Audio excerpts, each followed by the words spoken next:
করিমগঞ্জ লোকসভার সম্মানিত ভোটারদের কাছে বিনীত অনুরোধ। সম্মানিত ভোটার ভাই ও বোনেরা, আপনাদেরকে জানাই শুভেচ্ছা। ঈশ্বর আপনাদের সকলের মঙ্গল করুন। আপনারা সবাই আগামী 26শে এপ্রিল 2024 তারিখে আপনার ভোটাধিকার প্রয়োগ করতে যাচ্ছেন। ভোট কেন্দ্রে যাওয়ার আগে আমাদের কিছু বিষয় বিবেচনা করুন। গত 33 বছর ধরে ছাত্র জীবনের পর সামাজিক জীবনের সক্রিয়ভাবে কাজ করে যাচ্ছি। আমি রাষ্ট্রীয় স্বয়ংসেবক সংঘের একজন স্বেচ্ছাসেবক। বিভিন্ন সংস্থার সেবা করেছি। সাংবাদিকতা আমার কর্তব্য, দেশপ্রেম আমার ধর্ম। আপনার একটি ভোটে আগামী 5 বছরের জন্য একজন সাংসদ নির্বাচিত হবেন।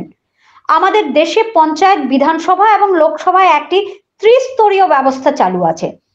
তারা সময় সময় নির্বাচিত হন। যোগ্য ও পরিশ্রমী প্রতিনিধি নির্বাচন এলাকা ও সমাজের উন্নয়নের দিকে নিয়ে যায়। গত কয়েকটি নির্বাচনের পর থেকে একটি ঐতিহ্য গড়ে উঠেছে।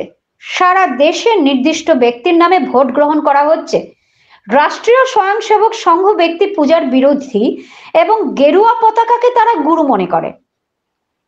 কয়েকটি রাজ্যের অনেক সচেতন ভোটারের বিপক্ষে ভোট দিয়েছেন, কারণ ব্যক্তি নির্বাচিত হওয়ার পর জনগণের কথা চিন্তা করেন না, এলাকায় যান না, জনগণের সমস্যার সমাধানও করেন না, কোনো উদ্যোগ নেন না।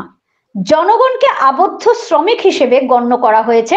তারা মনে করে তারা ভোট দেবে, তারা কোথায় যাবে?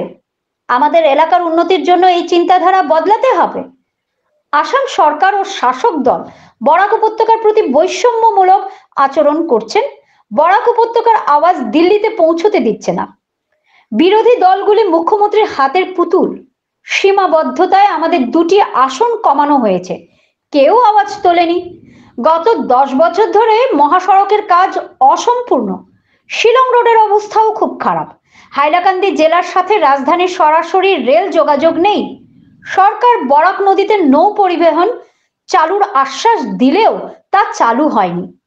কর্মসংস্থানের নামে বরাক উপত্যকার মানুষ তৃতীয় ও চতুর্থ শ্রেণীর চাকরিও পাচ্ছে না।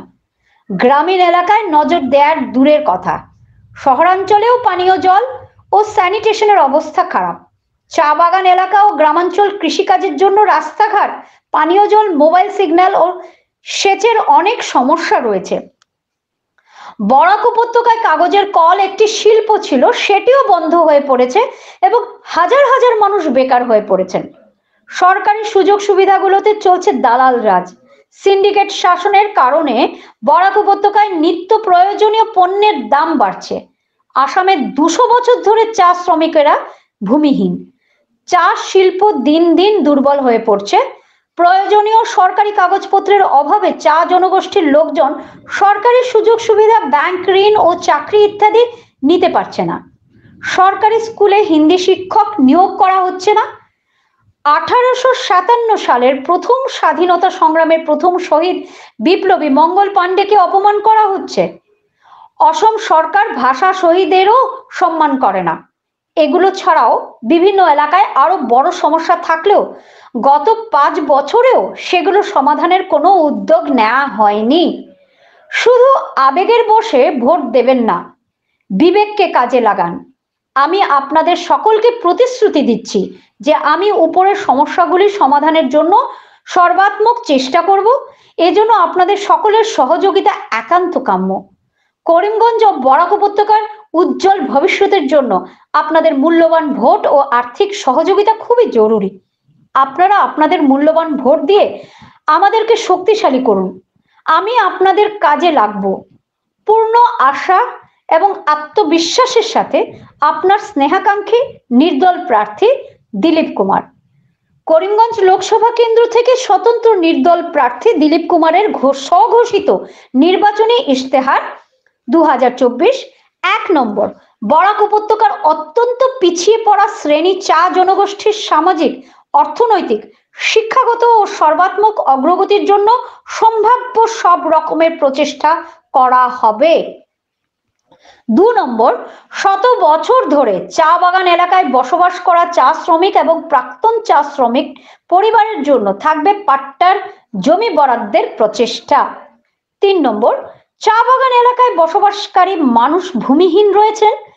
প্রয়োজনীয় কাগজপত্রের অভাবে সরকারি সুযোগ সুবিধা পেতে অসুবিধা দূর করার চেষ্টা। 4 নম্বর, চা বাগান এলাকার শিক্ষিত বেকার যুবকদের ভাতা প্রদান, আত্মকর্মসংস্থান ও সরকারি চাকরির প্রচেষ্টা এবং চা বাগানের অগ্রাধিকার দেওয়ার চেষ্টা। 5 নম্বর, সর্বানন্দ সোনোয়াল সরকারের আলাদা চা মন্ত্রণালয় গঠনের প্রস্তাব নিয়েছিল, তা বাস্তবায়নের প্রচেষ্টা। 6 নম্বর, চা বাগানের জমি দখল মুক্ত করার প্রচেষ্টা। 7 নম্বর, পরিকল্পনাবদ্ধভাবে চা বাগানগুলিকে ধ্বংস করা হচ্ছে, উদাহরণস্বরূপ Cachar paper mill, sugar mill ও ডলু চা বাগান, এটা বন্ধ করার প্রচেষ্টা। 8 নম্বর, করিমগঞ্জ লোকসভা এলাকায় বিদ্যুৎ, পানি, রাস্তা, স্বাস্থ্য ও মোবাইল নেটওয়ার্কের 80% ঘাটতি পূরণের প্রচেষ্টা। 9 নম্বর, আসামের সরকারি স্কুলে হিন্দি বিষয় পড়ানো চলতে থাকতে, যাতে আসামের মানুষ আসামের বাইরেও গিয়ে কর্মসংস্থান করতে পারে। 10 নম্বর, আসামে হিন্দি, বিষ্ণুপ্রিয়া, মণিপুরি ও ডিমাসা ভাষাকে সরকারি স্বীকৃতি দেওয়ার চেষ্টা চলছে। 11 নম্বর, বাজারে চায়ের দাম না পাওয়ায় ক্রমশ অসুস্থ হয়ে পড়েছে বরাকঘাটের প্রধান শিল্প চা বাগান। দুর্বল চা বাগানে সরকারি সহায়তা, সুলভ মূল্যে ঋণের ব্যবস্থা, চায়ের ন্যূনতম সমর্থন মূল্য MSP নির্ধারণ এবং যথাযথ অবকাঠামো তৈরির প্রচেষ্টা করা। 12 নম্বর, ভৈরবী থেকে দিল্লি ট্রেন চালুর চেষ্টা। 13 নম্বর, করিমগঞ্জ ও হাইলাকান্দি সীমাবদ্ধতায় 2টি বিধানসভার আসন কমিয়ে আনা হয়েছিল, তা ফিরিয়ে নেওয়ার চেষ্টা। 14, গ্রামীণ এলাকায় বিদ্যুৎ, সেচ ও কৃষি সুবিধা উন্নত করার প্রচেষ্টা। 15 নম্বর, গ্রামাঞ্চল কৃষকদের উৎপাদিত পণ্য ন্যায্য মূল্যে বিক্রির জন্য সরকারি বাজার প্রতিষ্ঠার প্রচেষ্টা। 16 নম্বর, মাছ চাষের জন্য ক্ষুদ্র কৃষকদের প্রয়োজনীয় সরকারি সুবিধার প্রদানের প্রচেষ্টা। 17 নম্বর, ডোর টু ডোর ট্যাপ এবং ডোর টু ডোর জল সরবরাহ সম্পূর্ণরূপে বাস্তবায়নের প্রচেষ্টা। 18 নম্বর, চোরগোলা চিনি কলের অধিগ্রহণকৃত জমিতে শিল্প স্থাপনের প্রচেষ্টা। 19 নম্বর, হাইলাকান্দি শহরের পানীয় জলের অসুবিধা দূর করার প্রচেষ্টা। 20 নম্বর, প্রধানমন্ত্রী আবাস, অরুণোদয় এবং অন্যান্য সরকারি সুযোগ সুবিধা অভাবীদের দেওয়ার চেষ্টা। 21 নম্বর, হাইলাকান্দি শহরের বিশুদ্ধ পানীয় জলের অসুবিধা দূর করার প্রচেষ্টা। 22 নম্বর, শহরাঞ্চলে পরিচ্ছন্নতা নিষ্কাশন ব্যবস্থা এবং পানীয় জলের অবস্থা উন্নতি প্রচেষ্টা। 23 নম্বর, সরকারি সুযোগ সুবিধাগুলিতে ভাতিজাবাদ, দালাল রাজ শেষ করার প্রচেষ্টা ও মধ্যস্থ ভোগীদের থামাতে এবং দুর্বল অনগ্রসর শ্রেণীগুলিকে সম্ভাব্য সমস্ত সহায়তা প্রদানের প্রচেষ্টা। 24 নম্বর, বরাক নদীতে জল পরিবহন ব্যবস্থা অতি শীঘ্রই চালু করার প্রচেষ্টা। 25 নম্বর, করিমগঞ্জে ভাষা শহীদ স্মৃতিসৌধ নির্মাণ করা হবে এবং শহীদ মঙ্গল পাণ্ডের মূর্তি স্থাপন করা হবে।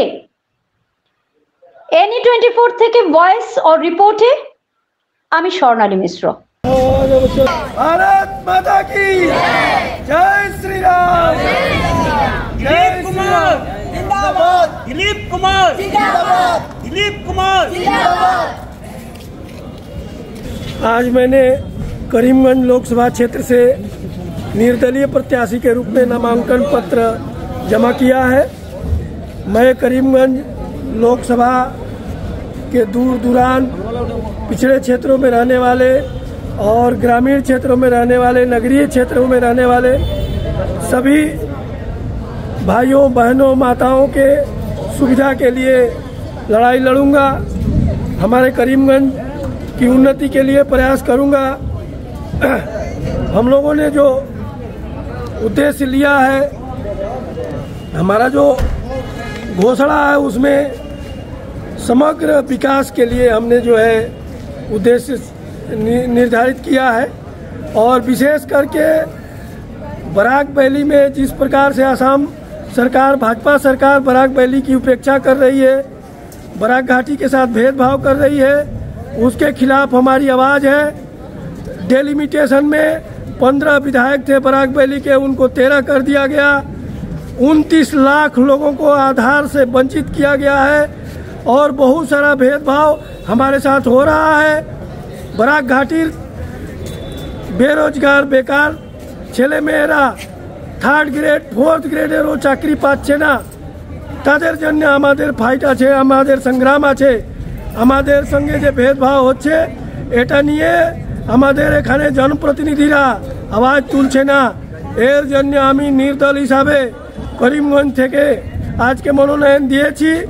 আর আমি সমগ্র করিমগঞ্জ লোকসভা ক্ষেত্রের জনতার কাছে, মাতা বোন ভাইয়ের কাছে, মতদাতার কাছে আবেদন করছি, আপনারা আমারে সমর্থন করুন, আমারে মতদান করুন। আমি বিজয়ী হলে এখানে করিমগঞ্জের আওয়াজটা, বরাক ঘাটির আওয়াজটা দিল্লি পর্যন্ত পৌঁছাবো, মোদিজি পর্যন্ত পৌঁছাবো। আর আমাদের বরাক ঘাটির সঙ্গে যে ভেদভাব হচ্ছে এটারে আটকাবো আমি। এর জন্য আমি আজকে নির্দল হিসাবে মনোনয়ন দিয়েছি। भारत माता की जय, भारत माता की जय, भारत माता की जय।